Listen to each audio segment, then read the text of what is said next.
ஆரோக்கியமும் அறுசுவையும் சங்கமிக்கும் மாபெரும் FMCG எக்ஸ்போ அண்ட் ஃபுட் பஜார் 2025 நாள் டிசம்பர் 26, 27 மற்றும் 28 தேதிகளில். இடம் சென்னை ட்ரேட் சென்டர், நந்தபாக்கம். அனைவரும் வருக. அனுமதி இலவசம். தமிழக வரலாற்றில் ஈடு இணையற்ற தியாகத்துக்கு எடுத்துக்காட்டாக இருக்கக்கூடிய பெண்மணி ஜாயினுடைய 57ஆம் ஆண்டு தமிழ்நாடு பெண்மணி ஜாய் மாநில விவசாய தொழிலாளர்களுடைய விடுதலைக்காக போராட்டத்தில் இந்த கொடுமை என்பது நிறைவேற்றப்பட்டது. அன்றைய தினம் மார்க்சிஸ்ட் கம்யூனிஸ்ட் கட்சியும் விவசாய சங்கம் நடத்திய போராட்டத்தின் விளைவாகத்தான் பண்ணையடிமைத்தனம் என்பது வெறுக்கப்பட்டு விவசாய தொழிலாளிகள் விடுதலை செய்தார். நிலமற்ற ஏழைகளுக்கு நில விநியோகத்தில் நடைபெற்றது. சாதிய ஒடுக்குமுறை தீண்டாமை கொடுமைக்கு எதிராக நடத்தப்பட்ட போராட்டத்தின் விளைவாகத்தான் இன்னைக்கு ஒப்பீட்டளவில் தஞ்சை மாவட்டம், கிழக்கு மாவட்டத்தில் தீண்டாமை கொடுமை, சாதிய பாகுபாடு என்பது மிக குறைவாக இருக்கிறது என்று சொன்னால் நடத்திய நீதியளிப்பு போராட்டம் முக்கியமான அடிப்படை என்பதை விரும்புகிறேன். விவசாய தொழிலாளிகளுக்காக, கிராமப்புற வேலைகளுக்காக ஒரு குறைந்தபட்சம் ஒரு 100 நாள் வேலை வழங்க வேண்டும் என்பதற்கான 2005ஆம் ஆண்டு இடதுசாரிகள் பாராளுமன்றத்தில் வலுவாக இருந்தபோது அந்த வாய்ப்பை பயன்படுத்தி நாடு முழுவதும் இருக்கக்கூடிய கிராமப்புற வேலைகளுக்கு, விவசாய தொழிலாளிகளுக்கு குறைந்தபட்சம் ஒரு குடும்பத்திற்கு 100 நாள் வேலை என்கிற ஒரு சட்டத்தை நிறைவேற்ற வேண்டும் என்ற இடதுசாரிகள் வற்புறுத்தியவருடைய விளைவாகத்தான் அன்றைய தினம் அந்த சிந்தனை நிறைவேற்றப்பட்டது.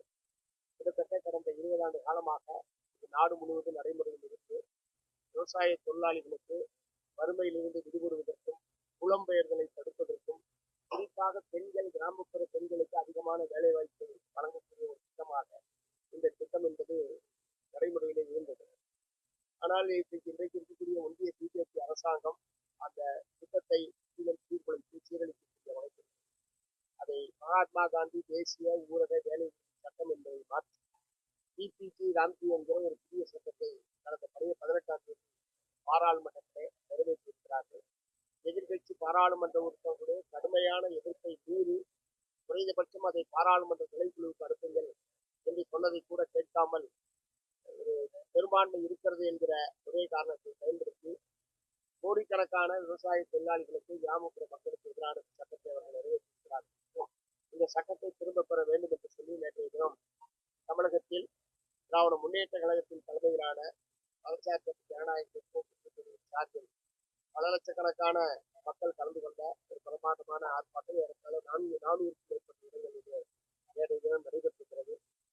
இந்த சந்தர்ப்பத்திலே மத்திய அரசாங்கத்தை கேட்டுக்கொள்ள விரும்புவது, வேலைகளுடைய வயிற்று அடிக்காதீர்கள், அவர்களுக்கான வேலை வாய்ப்பை தடுக்கக்கூடாது. அந்த வகையில் இப்போது நிறைவேற்றியிருக்கிற பிபிஜி ராம்ஜி என்கிற புதிய திட்டத்தை திரும்ப பெற்று ஏற்கனவே நடைமுறையில் இருந்த மகாத்மா காந்தி தேசிய ஊரக வேலை சட்டம் என்பதை மீண்டும் கொண்டு வருவதற்கு மத்திய அரசாங்கத்தை தயாரிக்கலாம் என்று வற்புறுத்த விரும்புகிறோம். இல்லை என்று சொன்னால் கிராமப்புறத்தில் வரும் அதிகரிக்கும், புலம்பெயர்வு என்பது அதிகரிக்கும், தற்கொலைகள் என்பது உட்பட அதிகரிப்பதற்கான வாய்ப்பு என்பது ஏற்படும். இதனுடைய பின் விளைவுகளை உணர்ந்து மத்திய அரசாங்கம் செயல்பட வேண்டும் என்று இந்த சந்தர்ப்பத்தில் கேட்டுக்கொண்டிருக்கிறார். அதே மாதிரி இன்றைக்கு தமிழ்நாட்டில் ஏறத்தாழ 1 கோடி வாக்காளர்களுடைய வாக்குரிமை என்பது பறிக்கப்பட்டிருக்கிறது. இந்த எஸ்ஐஆர் என்கிற இந்த திட்டம் அறிவிக்கப்பட்ட போதே பெருமளவு வாக்காளர் பட்டியலிலிருந்து நீக்கப்படுவார்கள் என்கிற ஆபத்தை மார்க்சிஸ்ட் கம்யூனிஸ்ட் கட்சி சார்பில் நாங்கள் தெரிவித்தோம். அன்னைக்கு நாங்கள் என்ன தெரிவித்தோமோ அதைத்தான் இந்த தேர்தல் ஆணையம் வெளியிட்டிருக்கிற வாக்காளர் பட்டியல் என்று இருக்கிறது. ஏறத்தாழ 27 லட்சம் பேர் இந்த ஓராண்டு காலத்தில் இறந்து போய்விட்டார்கள் என்று சொல்வது ரொம்ப தகுதியாக. ஏன்னா அகில இந்திய சராசரியாக இருக்கட்டும், தமிழ்நாட்டுடைய சராசரி மரண கணக்காக இருக்கட்டும், இவற்றோடு ஒப்பிடுகிற போது இது ரொம்ப அபரிமிதமான ஒரு எண்ணிக்கையாக இருக்கிறது.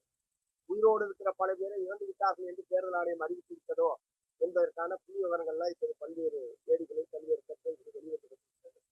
ஆகவே ஒரு அவசர கோலத்தில் அள்ளித்தளித்த கதையாகத்தான் தேர்தல் ஆணையம் நடந்து கொண்டதனுடைய விளைவாகத்தான் உயிரோடு இருப்பவங்களை செத்து போனதாகவும், அது குறிப்பாக இளைஞர்கள், இளம்பெண்கள் பலர் இறந்திருப்பதாக எல்லாம் வந்திருக்கிறது.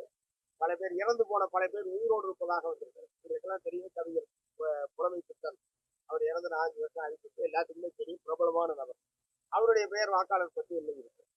உயிரோடு இருக்கிற பல பேருடைய பெயர் என்பது வாக்காளர் பட்டியலில் இருக்கு.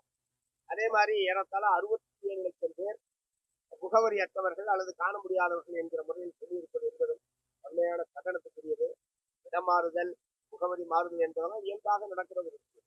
ஆகவே தேர்தல் ஆணையம் உரிய கால அவகாசத்தோடு உரிய ஊழியர்களை பயன்படுத்தி முழுமையாக ஆய்வு செய்து இந்த வாக்காளர் பட்டியலை உறுதிப்படுத்துவதற்கு பதிலாக இப்படி 1 மாத காலத்திற்குள் அனைத்தையும் முடிப்பது என்கிற அந்த அவசர கோலம் தான் இவ்வளவு பிரச்சனைக்கு அடிப்படையான காரணம். மார்க்சிஸ்ட் கம்யூனிஸ்ட் கட்சியை பொறுத்தவரை வயது வந்த 18 வயது நிரம்பிய அதற்கு மேற்பட்ட அனைத்து வாக்காளர்களும் வாக்காளர் பட்டியலில் இடம்பெறுவதை தேர்தல் ஆணையம் உறுதி செய்ய வேண்டும். ஒரு வாக்காளர் கூட பட்டியலில் இடம்பெறாமல் போய்விட்டார்கள் என்கிற நிலைமை என்பது ஏற்படக்கூடாது. ஆகவே இப்போது அறிவித்திருக்கிற இந்த முகாம்களை பயன்படுத்தி அனைத்து வாக்காளர்களும் பட்டியலில் இடம்பெறுவதற்கான நடவடிக்கையை தேர்தல் ஆணையம் மேற்கொள்ள வேண்டும் என்று இந்த சந்தர்ப்பத்தில் வற்புறுத்தப்படுகிறது.